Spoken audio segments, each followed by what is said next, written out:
جنہوں نے قرآن نہیں پڑھا ابھی تک، اللہ تعالیٰ ان کو اپنی رحمتوں سے نوازے، ان کو کوشش کرنی چاہیے. کسی بھی عمر میں پڑھا جا سکتا ہے، کوئی ضروری نہیں اس کی عمر تو ایج لمٹ تو ہے نہیں. نظام صاحب مجھے ایک بزرگ یاد آ جاتا، بالکل بوڑھے.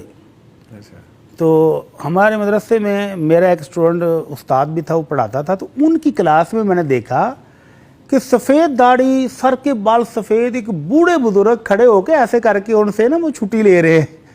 تو میں نے پوچھا حیرانگی، کہتے یہ بزرگ کون ہیں؟ کہتے ہیں یہ بھی قرآن پڑھنے کے لیے آ رہے ہیں، اور یہ ابھی مجھ سے وضو کرنے کی اجازت مانگ رہے تھے کہ میں نے واش روم جانا.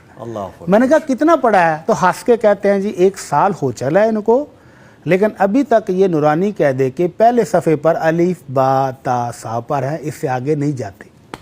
دماغ کمزور ہو گیا، بوڑھے ہیں، لیکن شوق دیکھ لیں کہ 1 سال سے ریگولر آ رہے ہیں اور سارا دن نورانی کہہ دے گا پہلا صفحہ ہی پڑھتے رہتے ہیں، دوسرے تک نہیں جا پا رہے، لیکن شوق تو ہے نا.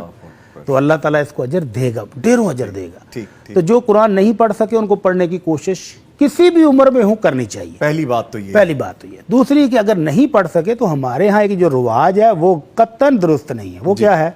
کہتے ہیں جی بسم اللہ پڑھ کے تو قرآن مجید کے اوپر انگلیاں پھیرتے جائیں. کیا چیز؟ سوری. بسم اللہ پڑھ کے تو ہر آیت کے اوپر انگلی گھساتے جائیں، بسم اللہ، پورے صفحے پر ایسے انگلی پھیر کے پھر اگلا صفحہ پھر اگلا. تو یہ کس کو کہتے ہیں؟ بسم اللہ کا قرآن ختم کرنا. تو یہ ایسے فضول حرکت ہے، یہ نہیں کرنی چاہیے.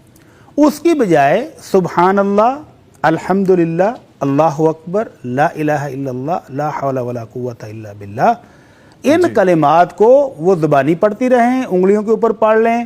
جب دل چاہے قرآن پڑھنے کو، قرآن پڑھا نہیں ہوا تو یہ کلمات دہرا لیں. اللہ کے نبی صلی اللہ علیہ وسلم نے اس بزرگ کو یہ کلمات بتائے تھے جو ابھی قرآن نہیں پڑھنا جانتا تھا.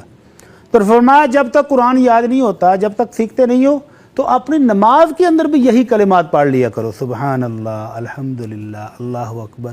تو یہ کلمات تو ہر بندہ یاد کر سکتا ہے. تو یہ پڑھ لیں اس وقت تک جب تک قرآن پڑھنا نہیں سیکھتی. ٹھیک ہے.